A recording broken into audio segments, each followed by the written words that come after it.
Pernah nggak sih kamu masuk ke sebuah ruangan terus bengong, lupa mau ngapain? Atau baru kenalan sama orang, namanya langsung hilang entah kemana? Tenang, kamu nggak sendirian kok. Kita semua pernah ngalamin itu. Tapi kabar baiknya, itu bukan berarti ingatan kita jelek. Yuk kita bareng-bareng selami cara kerja otak kita yang luar biasa ini, dan kita bongkar beberapa rahasia simple buat bikin ingatan kita jadi lebih tajam mulai dari sekarang. Kamu tahu kan, rasanya pas informasi yang baru aja dipelajari kayak menguap gitu aja. Nah itu beneran ada namanya loh, kurva lupa. Coba deh lihat grafik ini.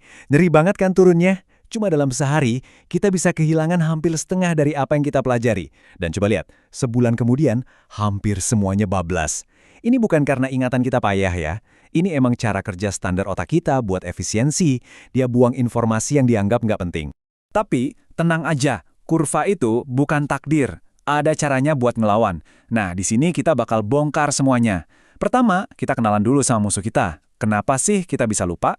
Terus, kita bakal ngintek ke dalam lemari arsipnya otak. Dan yang paling penting, kita bakal kasih kamu senjata-senjata praktis, trik, dan kebiasaan biar info-info penting itu benar-benar nempel di kepala. Oke, jadi apa sih sebenarnya masalahnya sama lupa? Mungkin kamu mikir ya, cuma soal kehilangan informasi kan? Tapi ternyata ada lapisan lain yang lebih dalam dan, jujur aja, agak aneh. Otak kita tuh ternyata nggak suka ada bagian yang kosong, dan caranya dia ngisi kekosongan itu cukup bikin kaget. Ini nih yang agak bikin merinding. Otak kita itu ternyata seorang pendongeng yang andal. Pas ada lubang di ingatan kita, otak nggak bakal biarin gitu aja. Dia malah ngarang detail biar ceritanya nyambung dan masuk akal. Artinya, kadang kita bisa ingat sesuatu yang nggak pernah kejadian sama sekali. Nah inilah kenapa penting banget buat ngunci informasi yang akurat dari awal. Oke, biar kita nggak ngarang ingatan sendiri dan bisa nyimpen fakta yang beneran, kita harus jadi pustakawan yang baik buat otak kita sendiri. Caranya, kita harus paham dulu sistem pengarsipannya. Bayangin aja, ada 3 ruang penyimpanan utama di kepala kita, dan masing-masing punya tugasnya sendiri. Pertama, ada ingatan langsung. Ini kayak satpam di pintu depan. Sebagian besar info cuma lewat aja. Terus, kalau ada sesuatu yang menarik, dia boleh masuk ke ingatan jangka pendek, ini meja kerja kita. Info di sini bisa kita olah, tapi cuma sekitar 30 detik sebelum akhirnya hilang. Nah, tujuan utamanya, pindahin info penting dari meja kerja yang sibuk ini ke ingatan jangka panjang, arsip raksasa yang permanen. Jadi, misi kita jelas. Kita harus jadi ahli dalam memindahkan pengetahuan dari pintu depan, ngelewatin meja kerja yang sibuk, dan menyimpannya dengan aman di perpustakaan jangka panjang kita. Yuk, kita buka alat pertama untuk melakukannya.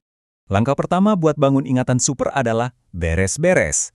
Otak kita itu benci banget sama informasi yang acak dan berantakan. Jadi teknik pertama kita ini adalah soal fondasi. Ngasih otak kita struktur yang rapi, yang dia suka banget.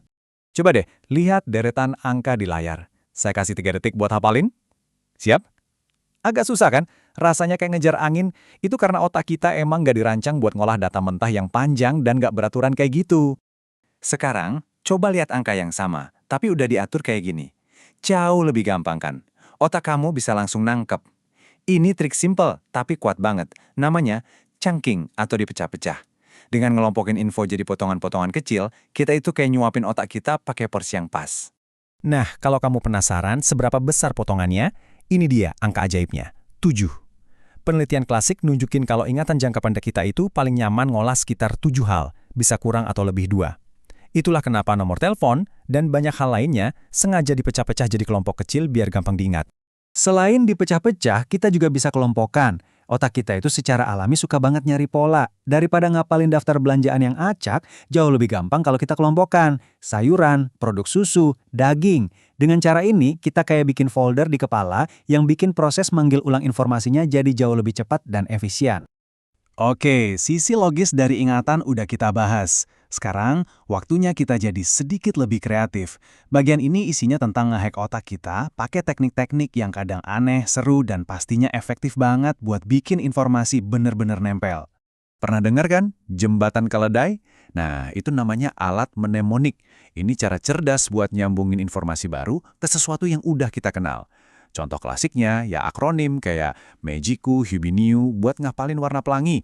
Ini ngubah daftar yang acak jadi satu kata yang gampang diingat dan penuh warna.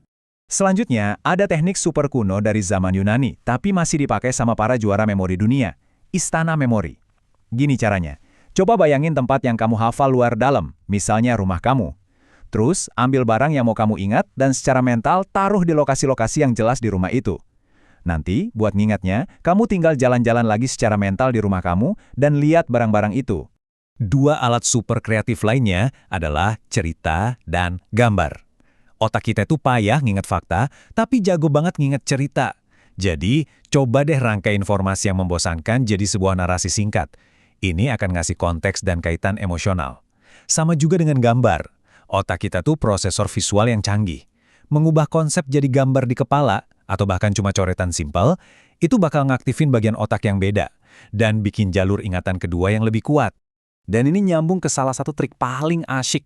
Jangan takut buat jadi konyol. Seperti yang data ini tunjukin, humor itu kayak lem super buat ingatan. Kenapa? Karena emosi, terutama kaget dan ketawa, itu memicu zat kimia di otak yang ngasih sinyal. Woi, ini penting, ingetin ya.